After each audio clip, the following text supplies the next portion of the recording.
मुझे किसी से मदद मांगनी होगी।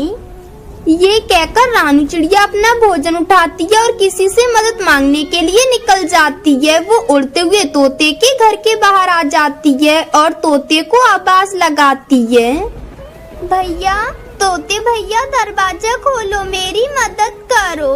मैं बाहर बारिश में भीग रही हूँ, मुझे अपने घर के अंदर ले लो।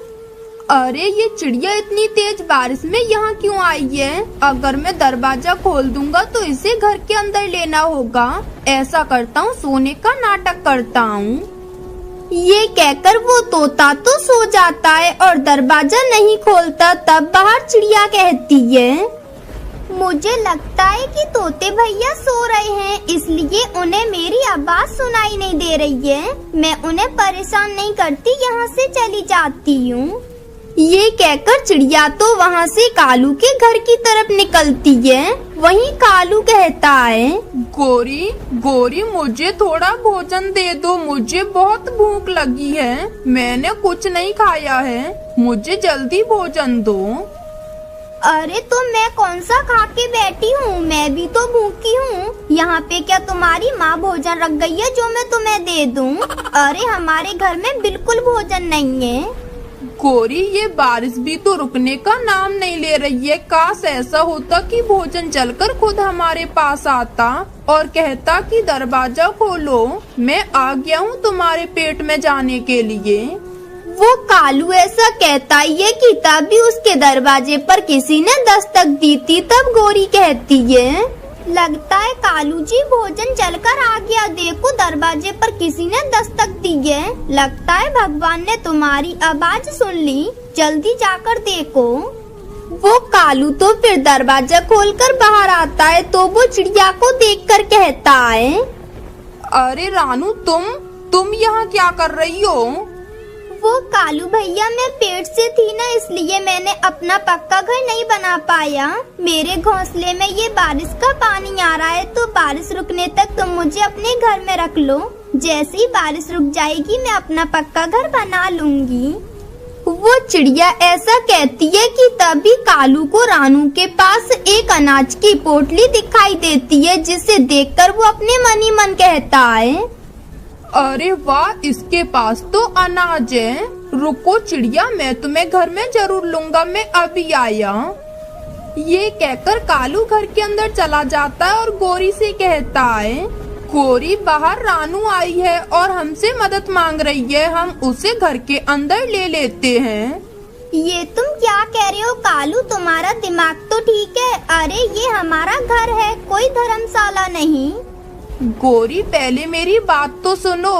अरे उसके पास अनाज की पोटली है, हम उसे घर के अंदर ले लेते हैं और उसका अनाज ले लेंगे, फिर उसे भगा देंगे। क्या कालू, अनाज है उसके पास? अरे फिर तो तुम्हारा प्लान अच्छा है, बड़े दिनों बाद तुमने अपने दिमाग का इस्तेमाल किया है। उन दोनों की ये बातें रानू बाहर सुन लेती है और वो कहती है, अरे बाप रे, ये कौवे तो मेरा भोजन छीनने का प्लान बना रहे हैं, मुझे यहाँ से निकलना होगा। वो रानू तो फिर वहाँ से चली जाती है। जब कौवा कौवी बाहर आते हैं तो देखते हैं कि वहाँ रानू नहीं थी। अरे ये रानू कहाँ गई? कहीं ये भाग तो नहीं गई? लगता है गोरी, उसने हमारी बात सुन ली। सत्यानाश हो गया, वो तो भाग गई। कालू जी, इसे कहते हैं गरीबी में आटा गीला होना। वहीं दूसरी तरफ रानू तो थक हार कर एक जगह बैठ जाती है। मैंने अच्छा किया कि उन कौवों के झांसे में नहीं आई, लेकिन मैं अब इस हालत में ज्यादा उड़ नहीं पा रही हूँ। रानू ऐसे कह रही थी कि तभी वहाँ से एक चील गुजरती है और वो रानू को देख लेती है। फिर वो कहती है, अरे वाह, मुझे तो इस बारिश में अच्छा खासा शिकार मिल गया। मैं इस चिड़िया को अपने घर ले जाकर मजे से खाऊंगी। ये कहकर वो चील चिड़िया के पास आ जाती है। चिड़िया तो उसे देखकर डर जाती है। अरे अरे चिड़िया, तुम डरो नहीं, लगता है तुम बारिश की वजह से यहाँ बैठी हो। तुम चाहो तो मैं तुम्हारी मदद कर सकती हूँ। क्या मदद? कैसी मदद? वो चिड़िया मेरा घर यहीं पास में ही है, तो तुम मेरे घर चल सकती हो और बारिश रुकने तक आराम से रहना, क्योंकि अगर तुम यहाँ बैठी रहोगी तो कोई दूसरी चील तुम्हें खा जाएगी। जब रानू चील की ये बात सुनती है तो वो सोचती है, मैं इस चील पर भरोसा नहीं कर सकती, लेकिन अगर मैं यहाँ से भाग गई तो ये चील पक्का मुझे खा जाएगी, इसलिए मुझे किसी तरह अपनी और अपने बच्चे की जान बचानी होगी। चिड़िया क्या हुआ, तुम क्या सोच रही हो? चलो मेरे साथ। नहीं नहीं चील बहन, मैं कुछ नहीं सोच रही, चलो मैं चलती हूँ आपके साथ। ये कहकर रानू चील के साथ जाने लगती है। तब रानू खुद से कहती है, हे भगवान, ये मैं कहाँ फंस गई आज। फिर थोड़ी देर में चिड़िया चील के साथ उसके घर आ जाती है। तब चिड़िया चील से कहती है, चील बहन, तुम्हारा बहुत बहुत धन्यवाद, तुमने मेरी मदद करके मेरी और मेरे होने वाले बच्चे की जान बचाई है। ये सुनकर तो चील की खुशी का ठिकाना नहीं रहता और वो कहती है, क्या चिड़िया तुम गर्भवती हो? हाँ चील बहन, मैं अंडा देने वाली हूँ और अब तो मेरे अंडा देने का समय भी हो गया है। मुझे बहुत प्यास लगी है, तो क्या मैं पानी पीकर आ जाऊँ? अरे वाह, इसे कहते हैं सोने पर सुहागा। अब तो मैं इस चिड़िया के साथ साथ इसके अंडे को भी खा जाऊंगी, बस इसे अब कहीं जाने नहीं देना चाहिए। चिड़िया, तुम्हें प्यास लगी है तो तुम यहीं रुको, मैं तुम्हारे लिए पानी ले आती हूँ, तुम कहीं मत जाओ। वो क्या है ना, बाहर तुम्हारे लिए खतरा हो सकता है, तुम यहीं रहना, मैं अभी आती हूँ पानी लेकर। हाँ तो फिर ठीक है, आप ले आओ पानी। वो चील फिर पानी लेने चली जाती है। तब चिड़िया कहती है, चलो अच्छा हुआ कि ये चील मेरी बातों में आ गई, अब मैं जल्दी से यहाँ से भाग जाती हूँ। ये कहकर रानू अपना भोजन लेती है और वहाँ से निकल जाती है। वो जंगल में जाकर एक जगह बैठ जाती है और कहती है, अरे बाप रे, अब तो मेरे पेट में बहुत जोरों से दर्द हो रहा है, लगता है मैं अंडा देने वाली हूँ और कभी भी दे सकती हूँ, लेकिन मुझे अंडे देने के लिए सुरक्षित जगह देखनी होगी। मैं क्या करूँ? लगता है अब तो मुझे अपना खुद का ही घर बनाना होगा, लेकिन मैं किसका घर बनाऊँ? रानू ऐसे कह रही थी, तभी उसकी नजर बड़ी बड़ी घास पर पड़ती है, जिसे देखकर वो कहती है, अरे वाह, ये घास तो बहुत बड़ी है, मैं ऐसा करती हूँ, इसी घास से जल्दी से अपने लिए घास का घर बना लेती हूँ। वो रानू चिड़िया तो फिर कुछ ही देर में अपने लिए घास का घर बना लेती है और फिर वो अपने घास के घर में 2 अंडे देती है। फिर इस तरह वो अपने अंडों के साथ घास के घर में खुशी खुशी रहने लगती है। अरे कालू जी, मैं सोते हुए कितना अच्छा सपना देख रही थी, लेकिन अचानक से ये घर हमारा नीचे गिरकर कैसे टूट गया? कोरी, मुझे लगता है ये हवा का तूफान आ गया है, जिस वजह से हमारा घर नीचे गिरकर टूट गया है। लेकिन कालू जी, अब हम क्या करेंगे और कहाँ जाएंगे ऐसी ठंड में? ये सब तुम्हारी वजह से हुआ है। अच्छा भला वो चिड़िया हमें अपने साथ लेकर जा रही थी।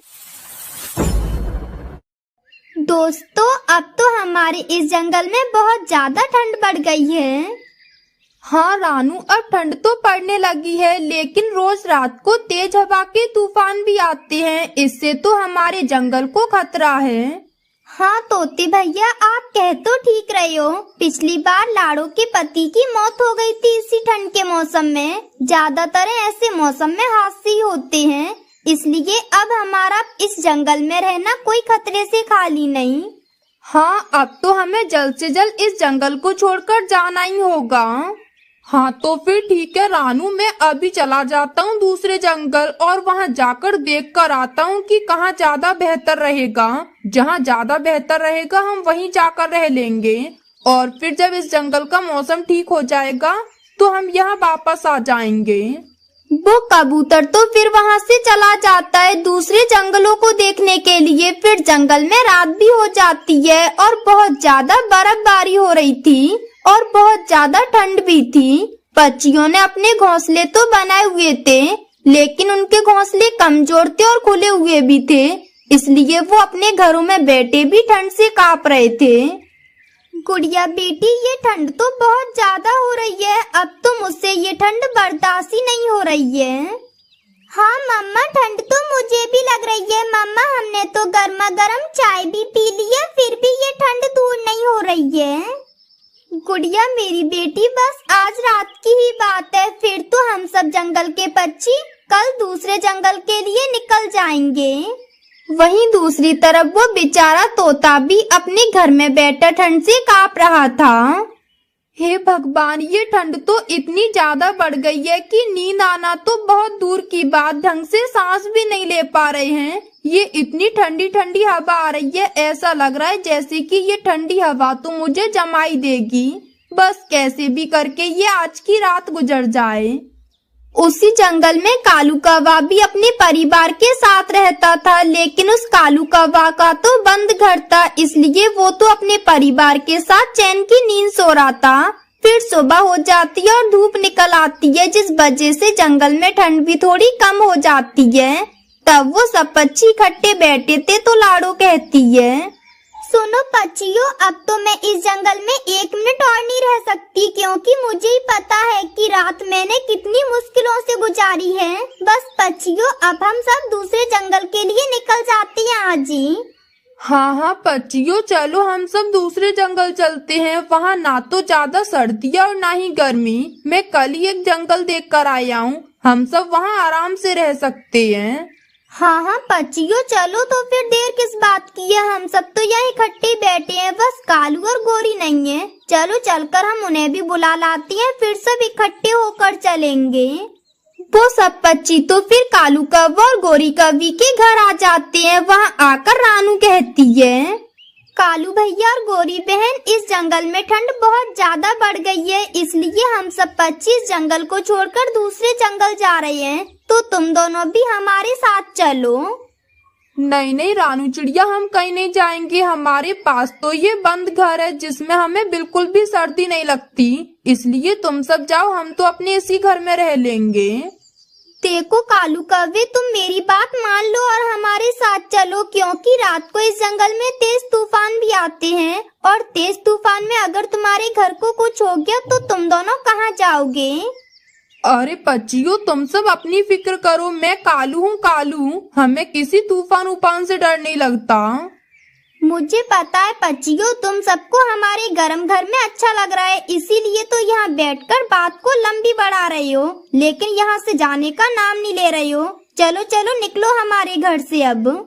वो कौवा और कौवी तो इस तरह उनके साथ नहीं आते, वो सब पक्षी तो अकेले दूसरे जंगल के लिए निकल जाते हैं और वो जल्दी दूसरे जंगल पहुँच जाते हैं। वहाँ का जंगल तो बहुत अच्छा था, वहाँ पर ना तो ज्यादा गर्मी थी और ना ही सर्दी। वाह, ये जंगल तो बड़ा अच्छा है, यहाँ पर तो बिल्कुल भी ठंड नहीं है और ना ही ज्यादा गर्मी है। वैसे भी हम सब पक्षियों को घर तो बनाने आते ही हैं। चलो अब हम अपने घर बनाना शुरू कर देते हैं और फिर यहीं रहेंगे।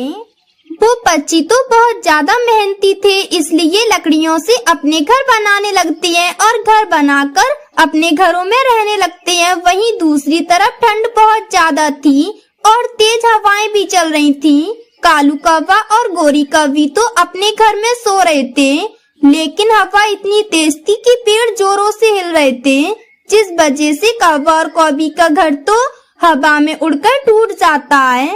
तब गोरी कहती है, अरे कालू जी, मैं सोते हुए कितना अच्छा सपना देख रही थी, लेकिन अचानक से ये घर हमारा नीचे गिरकर कैसे टूट गया? गोरी, मुझे लगता है ये हवा का तूफान आ गया है, जिस वजह से हमारा घर नीचे गिरकर टूट गया है। लेकिन कालू जी, अब हम क्या करेंगे और कहाँ जाएंगे ऐसी ठंड में? ये सब तुम्हारी वजह से हुआ है। अच्छा भला वो चिड़िया हमें अपने साथ लेकर जा रही थी, लेकिन तुम ही ने उससे मना कर दिया। हाँ तो गोरी, तुमने कौन सा हाँ किया था? तुम भी तो मना ही कर रही थी। अगर तुम एक बार हाँ कर देती तो मैं भी तुम्हारे साथ चलता, लेकिन तुमने भी तो मना ही की थी। अब मुझसे क्यों कह रही हो? हम दोनों की ही गलती है, तो अब हम दोनों को इस ठंड में ठठुरना भी पड़ेगा। वो दोनों तो इस तरह एक दूसरे से बहस करके अपनी गलती पर पछता रहे थे। अरे चिड़िया, क्या बात है? तुम अपने बच्चों को लेकर यहाँ क्यों बैठी हो? मुझे बताओ, मैं तुम्हारी मदद करूँगा। मैं किसी को भी अपने जंगल में मुसीबत में नहीं देख सकता हूँ। बताओ मुझे क्या बात है। वो क्या है कालू भैया, मैं इस जंगल में सुबह से भटक रही हूँ और घर बनाने के लिए जगह ढूंढ रही हूँ, पर अभी तक मुझे कोई जगह नहीं मिली है। तो अगर आप मुझे कोई किराए का घर बता दे तो मैं आज रात के लिए वहाँ रह लूंगी। आप प्लीज मेरी बस इतनी मदद कर दो।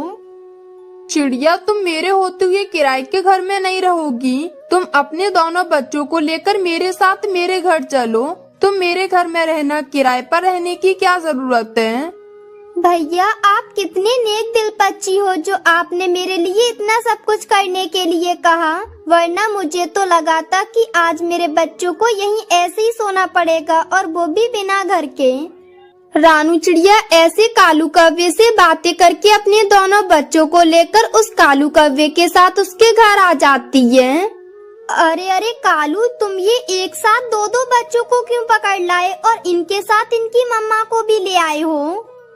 गोरी, ये चिड़िया इस जंगल में नई आई है और ये किसी को जानती भी नहीं है। इसके पास तो इसका खुद का रहने के लिए घर भी नहीं है, इसलिए मैं इसके बच्चों को और इसे अपने घर में ले आया हूँ। ये तो आपने बहुत अच्छा किया कालू जी जो आप इन तीनों को यहाँ पर ले आए। कालू जी आप यहीं पर रहो और इनका खूब ध्यान रखो, तब तक मैं ये खुशखबरी चील को देकर आती हूँ। ये कहकर गोरी कौवी चील के घर की तरफ निकल जाती है। जब वो चील के पास जाती है तो चील उससे कहती है, गोरी कौवी, अब तुम यहाँ पर खाली हाथ क्यों आई हो? तुमने ठीक से सुना नहीं था? मैंने क्या कहा था तुमसे कि अगर तुम यहाँ खाली हाथ आओगी तो मैं तुम्हें ही खा जाऊंगी। अरे अरे चील जी, मुझे खाने से क्या होगा, मैं तो आपके लिए दो दो बच्चों का जुगाड़ करके आई हूँ।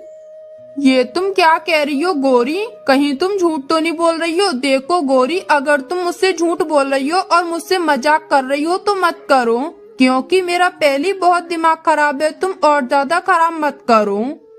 चील जी, अगर मैं तुमसे झूठ बोल रही होंगी तो मेरी जुबानी जल जाए, लेकिन मैं झूठ बोलूंगी क्यों? मैंने तुम्हारे लिए दो दो बच्चों का जुगाड़ किया है, अब तुम मेरे लिए इनाम तैयार रखो। ठीक है, तो फिर तुम उन दोनों बच्चों को भेजो मेरे पास। और हाँ, ये लो अपना इनाम पहले से 2 गुना ज्यादा है, ले जाओ और बच्चों को जल्दी से ले आना मेरे पास। गोरी कौवी चील से अपना इनाम लेकर अपने घर की तरफ आती है और घर आकर कालू से कहती है, मेरे पति कालू, अब तुम इन दोनों बच्चों को चील के पास भेजने की तैयारी करो। मैं इन दोनों बच्चों की पूरी रकम ले आई हूँ। गोरी, पहले तुम उस चिड़िया को सो जाने दो, फिर हम चिड़िया के दोनों बच्चों को उस चील के पास छोड़ आएंगे। हाँ हाँ कालू, पहले आप उस चिड़िया को सो जाने दो, तभी हम उसके बच्चों को चील के पास लेकर जाएंगे, क्योंकि अगर वो चिड़िया जागती रहेगी तो अपने बच्चों को कहीं नहीं ले जाने देगी।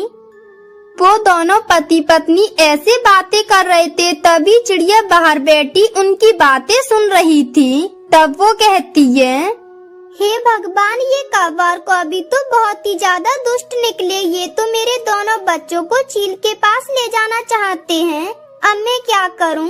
अब मुझे पूरी रात जाग कर ही बितानी होगी, नहीं तो ये मेरे दोनों बच्चों को उठाकर ले जाएंगे। ये कहकर तो वो रानू चिड़िया अपने बच्चों के पास बैठी जागती रहती है और वो सोती नहीं है। जब गहरी रात हो जाती है तो कौवा और कौवी चिड़िया के पास आ जाते हैं, लेकिन जब वो दोनों वहाँ चिड़िया को जागते हुए देखते हैं तो हैरान हो जाते हैं।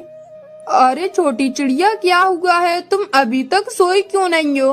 अगर कोई परेशानी है तो हमें बताओ, हम तुम्हारी मदद करेंगे। क्या हुआ है?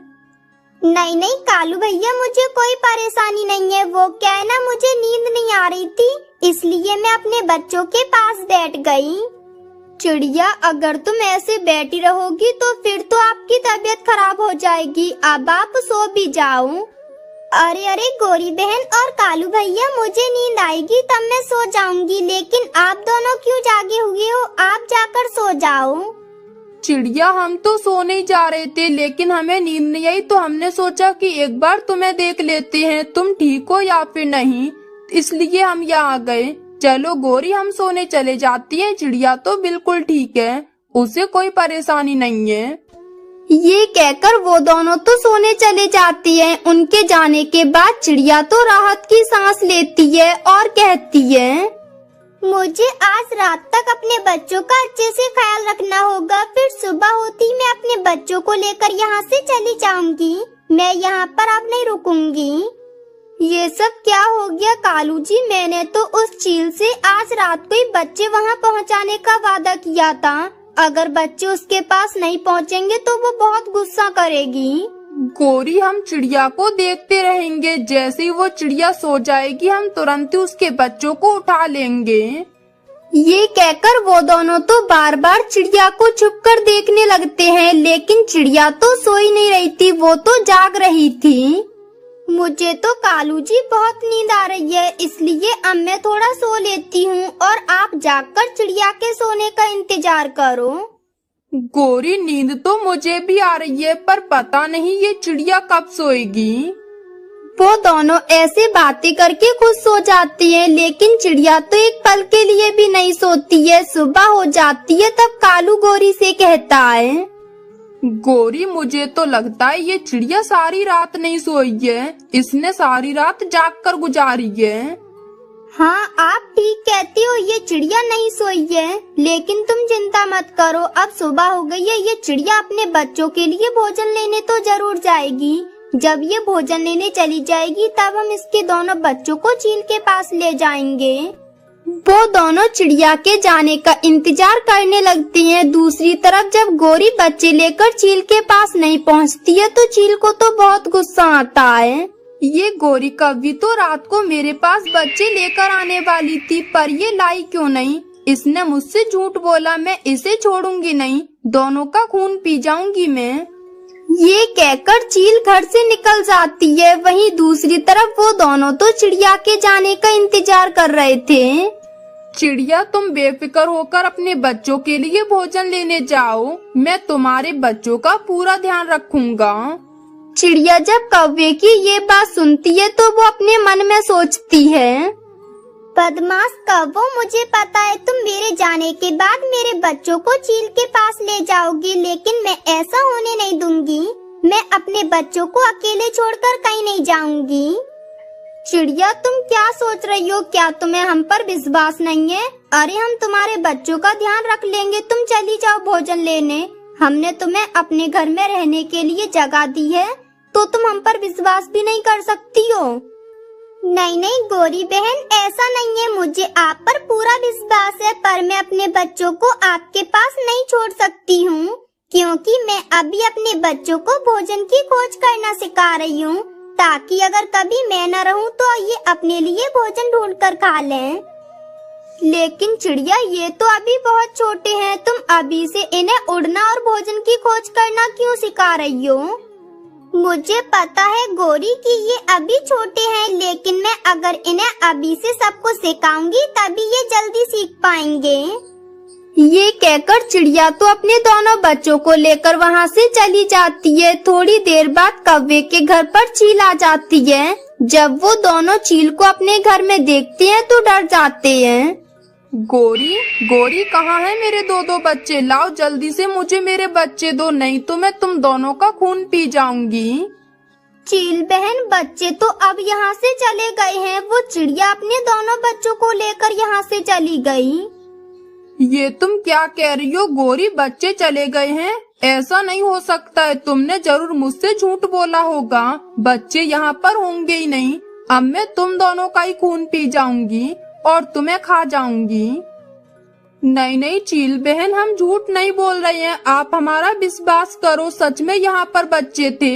लेकिन अब हम क्या करें? जब वो चिड़िया अपने बच्चों को लेकर यहाँ से चली गई तो आप चाहो तो आप पैसे अपने वापस ले जाओ, पर हमें मत खाओ, हमें माफ कर दो। इस तरह कालू और गौरी उस चील से बहुत मिन्नतें करती हैं, अपनी जिंदगी की भीख मांगती हैं, लेकिन चील तो उनकी एक नहीं सुनती और उन दोनों को बहुत मारती है, फिर उन्हें मारकर उन्हें खा जाती है।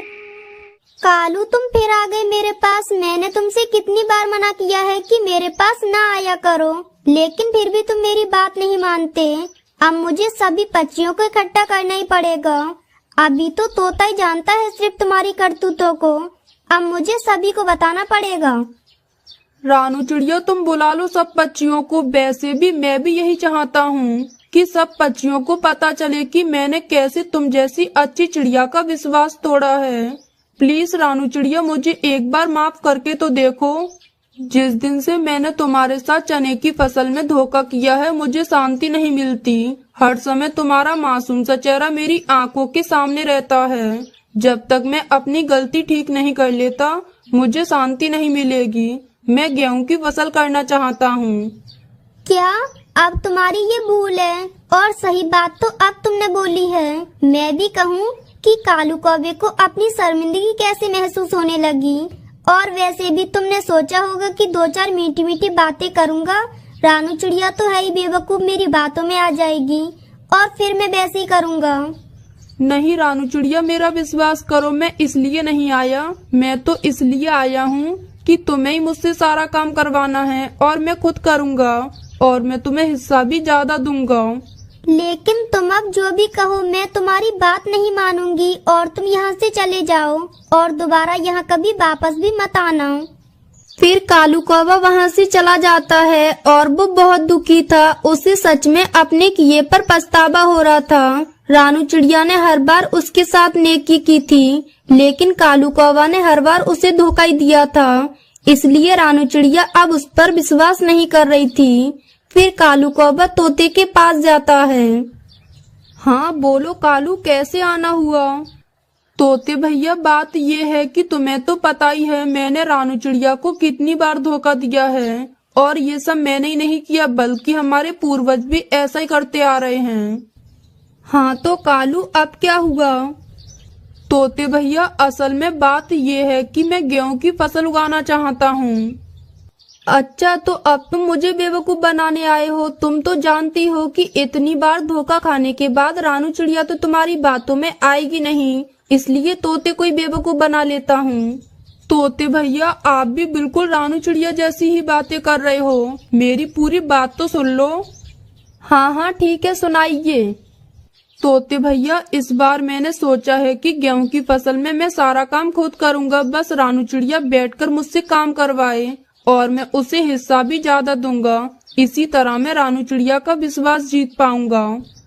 तो कालू इसमें मैं क्या करूं? तोते भैया रानू चिड़िया मेरी बात सुनने के लिए तैयारी नहीं है। आप प्लीज जाकर उससे कहें, वो आपकी बात मान जाएगी, तभी मेरे दिल को शांति मिलेगी। आप प्लीज मेरा साथ दो। ठीक है कालू तो मैं कुछ करता हूँ। फिर कालू तोते को धन्यवाद बोलकर चला जाता है। बड़ा आया प्रांडिया कहीं का, लेकिन तुम चिंता मत करो, इस बार धोखा तुम्हारे साथ होगा। फिर तोता कुछ सोचकर मुस्कुराता है और रानू चिड़िया की तरफ चला जाता है। रानू चिड़िया तुम कैसी हो, ठीक तो हो ना? हाँ तोते भैया मैं ठीक हूँ, मैं भी आपके पास आने वाली थी। अच्छा हुआ कि आप ही आ गए। वो कालू कौवा है ना, आज फिर आया था मेरे पास और वो मुझे फिर से बेवकूफ बनाना चाहता है। हाँ मैं भी इसीलिए आया हूँ, वो मेरी तरफ भी आया था, लेकिन इस बार हम उसे बेवकूफ बनाएंगे। लेकिन तोते भैया वो कैसे? वो ऐसे कि हम उससे सारी फसल का सारा काम करवाएंगे और फसल काटने से एक दिन पहले हम सारी फसल काट लाएंगे। तब उसे भी तो पता चलेगा कि सारी उम्मीदों पर कैसे पानी फिरता है। लेकिन तोते भैया मेरा दिल किसी को धोखा देने के लिए नहीं करता। हम उसे धोखा कहाँ दे रहे हैं, हमें तो बस उस कौवे को सबक सिखाना है जो अब बहुत जरूरी हो गया है। लेकिन तुम्हें कोई भी काम नहीं करना है। वो होशियार बनता है, कह रहा है कि रानू चिड़िया से कोई भी काम नहीं कर पाएगा, क्योंकि उसे इस बात का अंदाजा है कि रानू चिड़िया कभी फ्री नहीं बैठेगी। अच्छा तोते भैया जब आप कहते हो तो ठीक है, लेकिन देख लेना कहीं वो कौवा फिर से हमें बुद्धू न बना दे। चिड़िया तुम इसकी फिक्र मत करो, मैं उस पर पूरी नजर रखूंगा। फिर चिड़िया और तोता कालू कौवे की तरफ चले जाते हैं। देख लो कौवे, अब मैं चिड़िया को मना कर ले आया हूँ, लेकिन तुम भी अपना वादा याद रखना। हाँ हाँ तोते, मुझे अपना वादा याद रहेगा और आपका बहुत बहुत धन्यवाद। जब फसल तैयार हो जाएगी तो बंटवारा भी तुम ही करना। अच्छा तो तुम्हें काम कब से शुरू करना है? तोते भैया, अब रानू बहन आ गई हैं तो कल से ही शुरू कर दूंगा। रानू बहन, मैं आपको रोजाना अपने साथ ले जाया करूंगा, लेकिन आपको बस मुझे बताना है कि मुझे क्या करना है। फिर तोता और चिड़िया वहाँ से चले जाते हैं। अगले दिन कालू कौवा चिड़िया को लेने उसके घर आता है और फिर वो चिड़िया को अपने साथ नदी के खाली मैदान की तरफ ले जाता है। वहाँ आकर कालू कौवा चिड़िया को एक जगह बिठा देता है और खुद जमीन नरम करता है। जमीन नरम करने के बाद उसमें बीज डालता है और फिर उसमें पानी लगाता है। रानू चिड़िया ये सब देखकर हैरान हो जाती है कि कालू कौवा अकेले इतना सारा काम कैसे कर सकता है। चिड़िया बहन, अब चलें, अब कल आकर देखेंगे बाकी का काम। फिर रानू चिड़िया और कालू कौवा अपने अपने घर की तरफ चले जाते हैं। कालू तो अपने घर आकर आराम से लेट जाता है, क्योंकि थकावट की वजह से उसका बुरा हाल था। लेकिन अब उसके दिल को शांति भी थी कि रानू चिड़िया के साथ उसकी आदत अच्छी हो जाए। फिर अगली सुबह कालू कौवा उठ जाता है